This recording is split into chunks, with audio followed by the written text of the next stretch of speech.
Hello friends, नमस्कार। तो इस पीटी का जिसमें कि पूरे रेलवे का या फिर जितने भी एग्ज़ाम होते हैं उसके सारे साइंस के क्वेश्चन दिया हुआ है, तो उसको देख लेते हैं।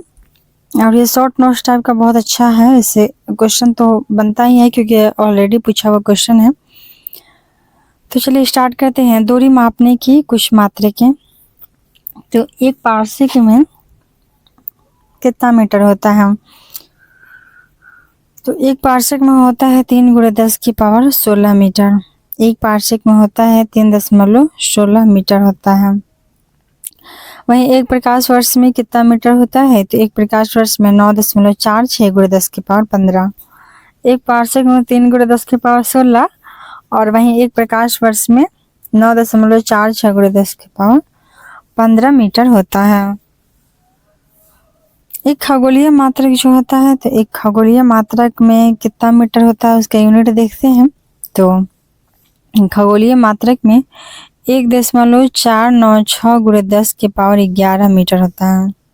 एक खगोलीय मात्रक में 1.496 × 10⁻11 मीटर होता है। वहीं एक माइक्रोन में 10⁻⁻6, जो सबको पता है, एक माइक्रोन में 10⁻⁻6। एक नॉटिकल मील में होता है 1.852 किलोमीटर। एक नॉटिकल मील में 1.852 किलोमीटर होता है। और एक एंगस्ट्रम तो बहुत बार पूछता है। एक एंगस्ट्रम में 10⁻−10 मीटर और एक फर्मी में 10⁻−15। एंगस्ट्रम में 10⁻−10, वहीं फर्मी में 10⁻−15। और एक न्यूटन में कितना हो जाता है? तो एक न्यूटन में होता है 10⁻5 डाइन। एक न्यूटन में 10⁻5 डाइन और एक जूल में 10⁻7 अर्ग। एक न्यूटन में 10⁻5 डाइन और एक जूल में 10⁻7 अर्ग। एक कैलोरी में होता है 4.18 जूल। एक कैलोरी में 4.18 जूल। और एक इलेक्ट्रॉन वोल्ट में होता है 1.1। वहीं 1 किलो कैलोरी में होता है 10⁻3 कैलोरी। 1 किलो कैलोरी में होता है 10⁻3 कैलोरी। और एक इलेक्ट्रॉन वोल्ट में कितना जूल होता है? तो एक इलेक्ट्रॉन वोल्ट में होता है 1.16 × 10⁻−19 जूल। एक इलेक्ट्रॉन वोल्ट में होता है 1.16 × 10⁻−19 जूल। और एक कैलोरी में होता है 4.18 जूल। एक वाट घंटा में होता है 3600 जूल। एक वाट घंटा में होता है 3600 जूल। 10 के विभिन्न घातों के प्रतीक देख लेते हैं। तो 10 के विभिन्न घातों के प्रतीक को क्या कहते हैं, उनका डिनोट किसे करते हैं, सिंबल क्या है, ये भी देखते हैं। 10⁻18 जो है उसको पहले स्टार्टिंग से देखते हैं। 10⁻1 से, तो 10⁻1 होता है डेका हेक्टो किलोग्राम। तो डेका हो जाएगा 1, 2 हो जाएगा हेक्टो और 3 हो जाएगा किलो। Deka hecto kilo. उसके बाद 6 आता है, फिर 3 के मल्टीपल में आ जाता है। 3 के बाद 3 के मल्टीपल में स्टार्ट हो जाता है। तो डेका हेक्टो किलो हो गया। और उसके बाद 3 के मल्टीपल 6 को मेगा, 9 को जीगा या गीगा, 6 को मेगा, 9 को गीगा या जीगा, 12 को 10⁻12 को टेरा, 15 पेटा 18 एक्सा। फिर से देख लेते हैं। 10⁻1 को Deka, 2 hecto, 3 kilo, Deka hecto kilo. 6 जो है वो है मेगा, 10⁻6 मेगा, 9 जीगा या गीगा, 10⁻9 गीगा, 12 टेरा, 15 पेटा और 18 एक्सा। अब इसके नीचे देखते हैं हम। तो 10⁻−1 को डेसी, -2 को सेंटी और -3 को मिली। डेसी सेंटी मिली, उधर था डेका हेक्टो किलो और इधर डेसी सेंटी मिली। तो डेसी हो जाएगा और 10⁻1 -2 centi, 10⁻3 milli deci centi milli. -6 micro, -9 nano, -12 pico, -12 pico, -15 femto और -18 एटो। तो -15 फेमटो और -18 एटो। आगे देखते हैं। तो मात्रकों की पद्धति दी गई है। मात्रकों की पद्धति देखते हैं हम। तो 1 मिलीसेकेंड को क्या बोलेंगे? तो एक मिली में होता है डेसी सेंटीमिली, तो मिली में -3 होता है, इसलिए 1 मिली सेकेंड में -3 मिली सेकेंड हो जाएगा। वही माइक्रो में क्या होगा, तो माइक्रो में हो जाएगा 10 के पावर -6, 10 के पावर -6 को माइक्रो। और नैनो का है तो नैनो 10 के पावर -9, 10 के पावर -6 हो जाएगा माइक्रो और -9 हो जाएगा नैनो। एक अश्वशक्ति में कितना वाट होता है, तो एक अश्वशक्ति में होता है 746 वाट। एक अश्वशक्ति में 746 वाट होता है। वहीं एक फैदम में 6 फीट होता है। एक अश्वशक्ति में 746 वाट और एक फैदम में होता है 6 फीट। 0 डिग्री सेंटीग्रेड कितने फ़ारेनहाइट के बराबर होता है, तो 32 डिग्री। अर्थात 0 डिग्री सेंटीग्रेड पे जो पानी से कोई भी लिक्विड द्रव बनेगा वही 32 डिग्री फ़ारेनहाइट पे वो द्रव बनेगा। -40 डिग्री फ़ारेनहाइट -40 डिग्री सेंटीग्रेड के बराबर होता है, क्वेश्चन पूछा हुआ है। तो -40 degree Fahrenheit equal to -40 degree centigrade. एक बैरल जो होता है वो 159 लीटर के बराबर होता है। एक बैरल में कितना लीटर होता है, एक बैरल में होता है 159 लीटर। एक बैरल में 159 लीटर। एक कैरेट में होता है 200 मिलीग्राम। एक कैरेट में होता है 200 मिलीग्राम। एक केबिल, तो एक केबिल में कितना फैदम होता है, एक केबिल में होता है 100 फैदम। एक केबिल में 100 फैदम, एक केबिल में 100 फैदम। और एक माइक्रोन में होता है 0.001 mm। तो एक माइक्रोन में होता है 0.001 mm। एक माइक्रोन में 0.001 mm होता है, मिलीमीटर होता है। वहीं एक बार में होता है कितना डाइंस, तो एक बार में होता है 106 डाइंस। एक बार में 106 डाइंस। एक रिम में, माइक्रो में -6 होता है, माइक्रोन है ना इसलिए -3 हो जाता है ये, तो 0.001 mm। एक बार में हो जाएगा 106 डाइंस। एक रिम में होता है 20 दस्ता। एक रिम में होता है 20 दस्ता। एक बार में 106 डाइन। एक रिम में 20 दस्ता और एक हॉर्स पावर में 746 वाट। एक हॉर्स पावर में 746 वाट और एक मिली सेकेंड में 10 के पावर -3 सेकेंड।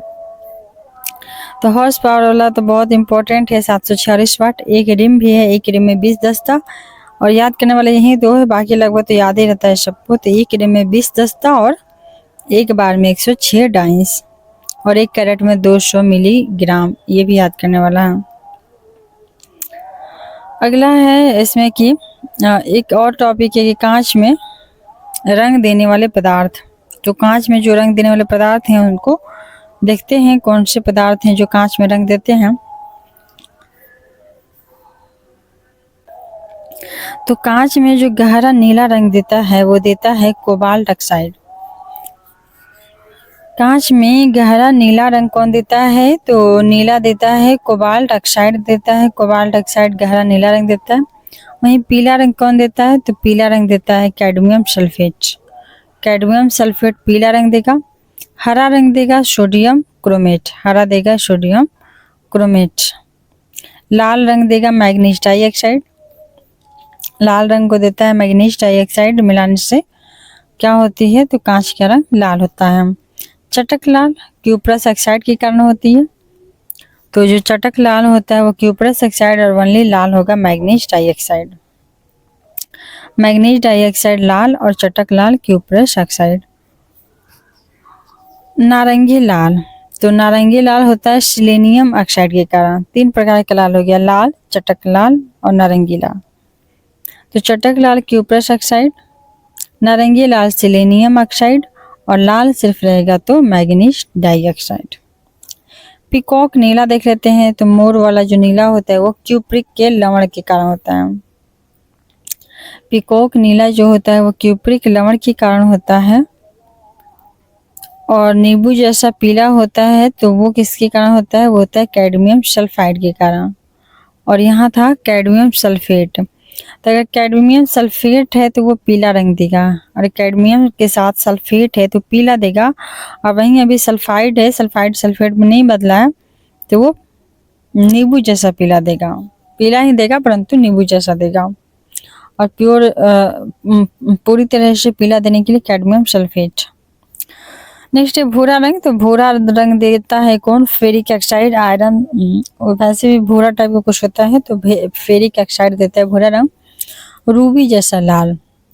तो लाल चार तरह का लाल यहाँ पे हो गया, चटक लाल, नारंगी लाल, पीकॉक लाल, चटक लाल, नारंगी लाल और रूबी लाल। तो लाल मैग्नीज डाइऑक्साइड, चटक लाल क्यूप्रेस ऑक्साइड, नारंगी लाल सिलेनियम ऑक्साइड, नारंगी लाल सिलेनियम ऑक्साइड। वही हो जाएगा रूबी जैसा लाल गोल्ड क्लोराइड के कारण। रूबी जैसा लाल होता है गोल्ड क्लोराइड के कारण, और प्रदीप्तिशील पीला होता है फेरिक लवण के कारण। जो कुछ जलाने पर जो पीला निकलता है उसके नीचे का भाग वो फेरिक लवण के कारण होता है, और फेरिक का ऑक्साइड रहता है उसके कारण भूरा होता है। आगे देखते हैं कांच के प्रकार एवं उनके उपयोग। तो कांच के प्रकार देख लेते हैं। कांच के प्रकार में फ्लिंट कांच जो है, तो फ्लिंट कांच का प्रयोग किसमें होता है? तो फ्लिंट कांच का प्रयोग होता है कैमरा में होगा, दूरबीन में होगा, लेंस में होगा, अर्थात वो लेंस के काम में ज़्यादा यूज होता है फ्लिंट कांच का प्रयोग। तो दूरबीन, लेंस, कैमरा। कैमरा में भी लेंस होता है, दूरबीन में भी लेंस होता है और लेंस, तो इन तीनों में प्रयोग होता है फ्लिंट कांच का। सेकेंड है पायरेक्स। तो पायरेक्स प्रयोगशाला के लिए, पायरेक्स जो है वो प्रयोगशाला के उपकरण के लिए प्रयोग होता है। तो पायरेक्स का प्रयोग करते हैं प्रयोगशाला के उपकरण के लिए। और सोडा कांच। तो सोडा जो है, सोडा इसका प्रयोग होता है ट्यूबलाइट और बोतल में। सोडा कांच का प्रयोग होता है ट्यूबलाइट और बोतल में। सोडा कांच से, सोडा से सोडियम समझ सकते हैं, तो सोडियम का वैसे ट्यूबलाइट और बोतल में प्रयोग होता है। तो सोडा कांच का प्रयोग होता है ट्यूबलाइट और बोतल में। नेक्स्ट है क्राउन कांच। तो क्राउन कांच का प्रयोग कहाँ होगा? क्राउन कांच का प्रयोग होता है विद्युत का बल्ब बनाने में। विद्युत बल्ब बनाने में क्राउन कांच का प्रयोग होता है। जो भी विद्युत बल्ब बन रहा है उसमें क्राउन कांच का प्रयोग किया जाता है, ताकि वो फूटता नहीं है शीशा की तरह। तो विद्युत बल्ब बनाने में क्राउन कांच का प्रयोग होता है। वही जो क्रूक्स कांच है, तो क्रूक्स कांच का कहाँ प्रयोग होगा? क्राउन का विद्युत बल्ब में, और क्रूक्स का प्रयोग होता है धूप के चश्मा में, और धूप चश्मा के लेंस में। और वनली लेंस में फ्लिंट कांच का, सिर्फ लेंस बनाना हो, चाहे कैमरा का, चाहे दूरबीन का, चाहे लेंस हो, उसमें फ्लिंट कांच का प्रयोग होता है। लेकिन धूप से जो चश्मा बनता है कि धूप से प्रोटेक्ट करेगा आइस को, उसमें क्रूक्स कांच का प्रयोग करते हैं। वहीं विद्युत का बल्ब बनाने के लिए क्राउन कांच का प्रयोग करते हैं। और पोटास कांच का प्रयोग करते हैं कांच के बर्तन बनाने में। पोटास कांच का प्रयोग होता है बर्तन बनाने में कांच का। और मृदु कांच का प्रयोग होता है। मृदु है, सॉफ्ट है, परखनली में प्रयोग करने होते हैं तो उसको भी सॉफ्ट की रिक्वायर्ड होती है, तो मृदु कांच का प्रयोग हो जाएगा परखनली में। वहीं पोटास कांच का प्रयोग होता है कांच का बर्तन बनाने में। क्रूक्स का धूप चश्मा, क्राउन विद्युत बल्ब, सोडा का हो जाएगा ट्यूबलाइट और बोतल में, पायरेक्स प्रयोगशाला, फ्लिंट दूरबीन, कैमरा और लेंस में। आगे देखते हैं तो विभिन्न माध्यमों में प्रकाश की चाल देख लेते हैं हम। तो निर्वात में प्रकाश की चाल जो कि सबको पता है 3 × 10⁸ मीटर पर सेकेंड होता है। वहीं जल में कितना होता है? तो 3 से थोड़ा कम जाता है। जल में थोड़ा प्रकाश की चाल कम होता है और सबसे ज़्यादा निर्वात में ही होता है। तो जल में कितना हो जाएगा? 10⁸ तो सेम है, सब में सेम है। और इधर क्या हो जाएगा? घटते जाएगा। जितना ही सघन मीडियम इसको मिलेगा उतना ही इसका जो तीव्रता है वो घटेगी। तो जल में 2.25 हो जाएगा। निर्वात की कंपेरिजन जल थोड़ा सा ज़्यादा घनत्व है, तो यहाँ पे 2.25 पॉइंट जो 75 है वो घट जाएगा, 2.25 क्या हो जाएगा ये। कांच में, कांच उससे भी ज़्यादा सघन है तो 2 हो जाएगा, वनली 2 बचेगा। और नायलॉन, नायलॉन जो है वो कांच से थोड़ा कम सघन है, तो नहीं, नायलॉन से भी ज़्यादा, कांच से भी ज़्यादा सघन है नायलॉन। तो ये क्या होगा? नायलॉन में उससे भी कांच से भी ज़्यादा घट जाएगा और 1.96 अर्थात 1.96 हो जाएगा। तो जल में कितना हो जाएगा 2.25, 2.25, जल में 2.25 हो जाएगा। वहीं कांच में 2 बचेगा और नायलॉन जो है 2 से भी घट के कितना हो जाएगा 1.96 हो जाएगा। आगे देखते हैं हम विभिन्न माध्यमों में ध्वनि की चाल देखते हैं। विभिन्न माध्यमों में ध्वनि की चाल है तो देखते हैं कि वायु में ध्वनि की चाल कितनी है। तो वायु में है 332। ध्वनि की चाल की किस में उल्टा है, प्रकाश जैसा नहीं है। इसमें जितना ही सघन मिलेगा उतना ही इसकी चाल अत्यधिक होती है। तो वायु में ध्वनि की चाल होती है 332। वायु में ध्वनि की चाल 332। वहीं हाइड्रोजन में होगा 1269, हाइड्रोजन में 1269 और जल में होता है 1483। जल में होगा 1483, परंतु समुद्री जल में लवण ज़्यादा होता है, वो ज़्यादा नॉर्मल जल से ज़्यादा उसके घनत्व होता है, तो उसमें हो जाएगा उसका चाल थोड़ा अधिक 1533 हो जाएगा। तो उसका चाल हो जाएगा समुद्र जल का 1533। उसके अलावा पारा को देख लेते हैं। तो पारा में हो जाता है इसका चाल जो हो जाता है वो कितना होता है, तो 1450। पारा में हो जाता है जल ध्वनि का घनत्व 1450 हो जाता है। और कांच है तो कांच में हो जाएगा कितना इसका 5640। वहीं लोहा में रहता है 5130। तो लोहा से भी ज़्यादा है कांच में ध्वनि की चाल। लोहा में 5130 मीटर पर सेकेंड है, परंतु कांच में है 5640 मीटर पर सेकेंड। तो लोहा से भी ज़्यादा है कांच, उसको याद कर लेना है कि कांच में 5640 ध्वनि की चाल है मीटर पर सेकेंड में, और लोहा में है 5130। हाइड्रोजन में 1269, जल में 1483, समुद्री जल में 1533 और वायु में 332। आगे देखते हैं प्रमुख रोग और संबंधित टीके। तो टीबी के लिए कौन सा टीका दिया जाता है, तो बीसीजी। टीबी के लिए बीसीजी टीका लगता है। वहीं डिप्थीरिया टिटनेस के लिए डीपीटी लगता है। डीपीटी डिप्थीरिया और टिटनेस। और काली कुकुर खांसी डीपीटी। डी से डिप्थीरिया, पी से परटूसिस और टी से टिटनेस। और परटूसिस को क्या बोलेंगे, काली कुकुर खांसी। तो डीपीटी में 3 टीके हैं, डिप्थीरिया, परटूसिस और टिटनेस। तो डीपीटी में डिप्थीरिया, टिटनेस और काली कुकुर खांसी तीनों के लिए डीपीटी डोज लगता है। नेक्स्ट है मम्स या खसरा। तो खसरा जो या मम्स है इसके लिए कौन सा टीका लगता है, तो इसके लिए लगता है मम्स वैक्सीन, जिसको शॉर्ट में क्या बोला गया है, MMR।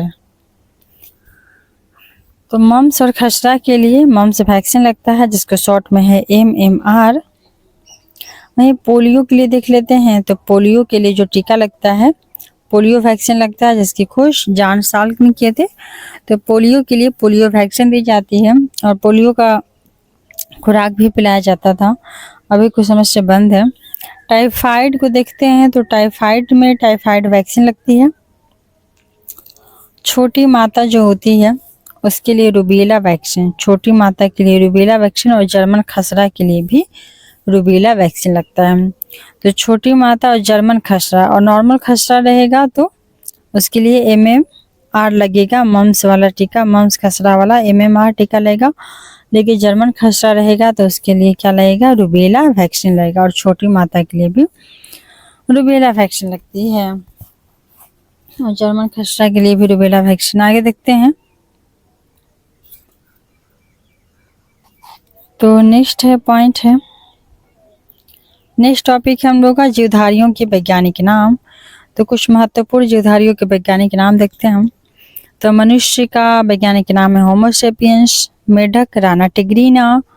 मनुष्य होमो सेपियंस सबको पता है। मेढक राना टिग्रीना। बिल्ली है फेलिस डोमेस्टिका, क्योंकि घर डोमेस्टिका घर है तो घर से संबंधित है, तो हर घर में घूमती रहती है, इसलिए बिल्ली हो जाएगी फेलिस डोमेस्टिका। कुत्ता हो जाएगा कैनिस फैमिलीज, क्योंकि वो लोगों का अच्छा फैमिली जैसा होता है, लोगों से दोस्ती करता है, तो फैमिलियर है, परिचित है इंसानों से। तो कुत्ता का नाम हो गया कैनिस फैमिलियरिज। वहीं गाय का क्या नाम है, तो इसका नाम है बॉस इंडिकस। गाय तो बॉस है तो बॉस इंडिकस हो जाएगा। मक्खी उसके नाम पे ही है, मस्का डोमेस्टिका, घर में रहती है, मक्खी से मस्का, तो मक्खी का मस्का डोमेस्टिका। आम का नाम है मैग्नीफेरा इंडिका। तो आम का वैज्ञानिक नाम है, आम का मैंगो होता है तो मैंगो से मैंगिनीफेरा इंडिका। धान का हो जाएगा क्या, तो ओरिजा सटाइवा,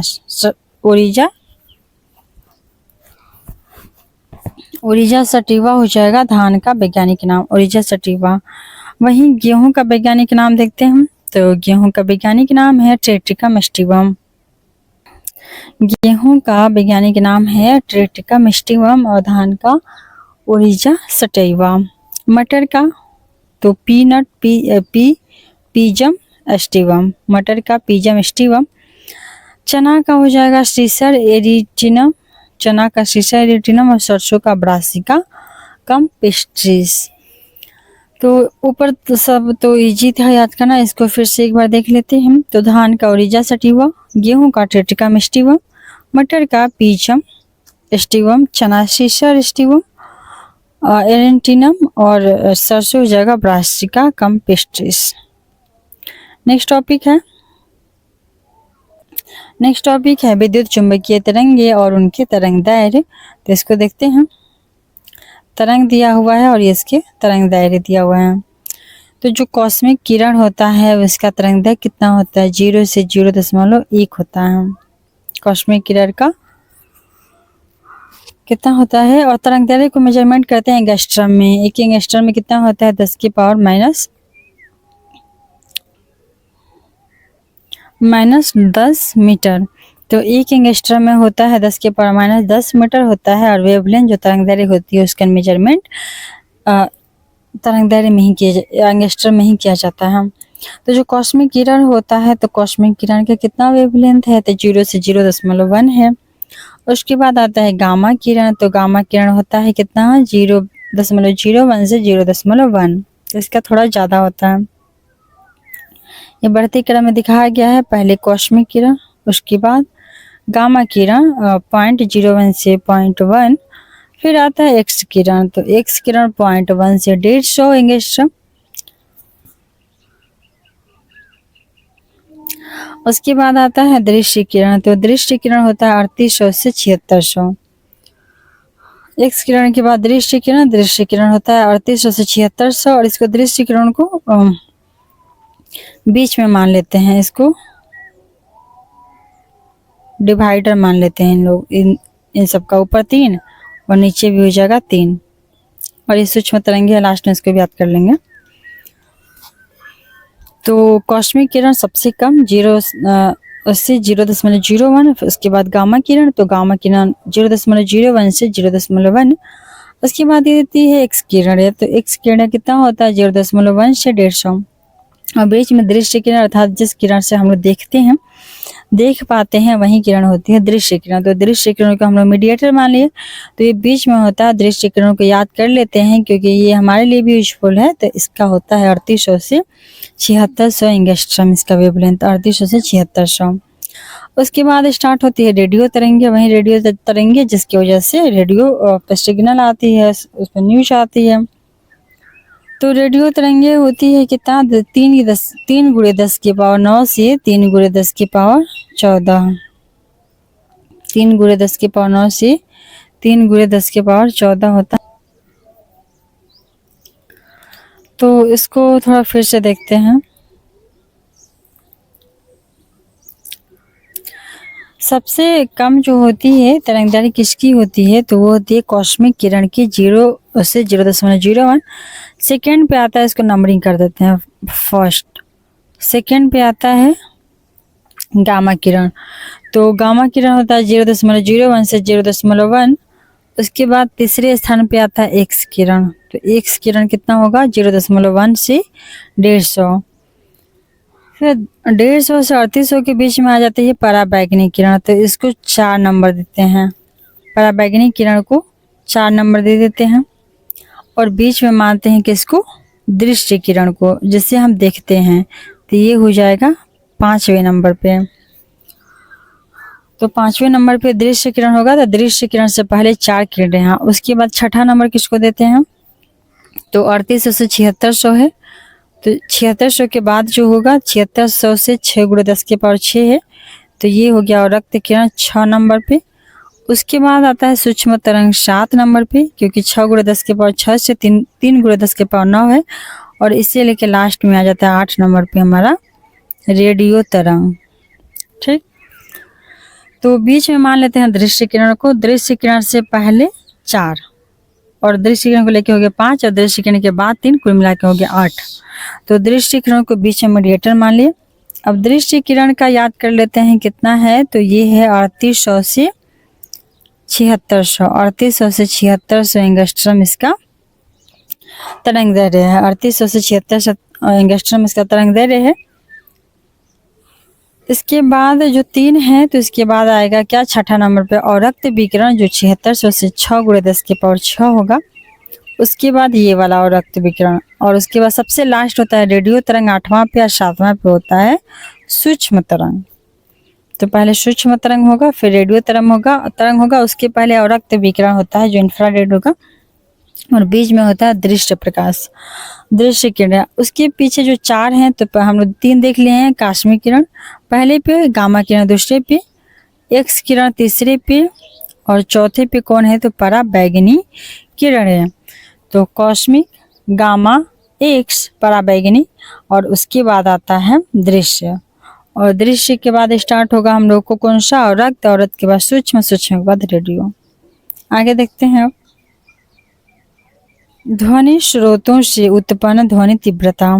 तो ध्वनि स्रोतों से उत्पन्न ध्वनि तीव्रता को देख लेते हैं।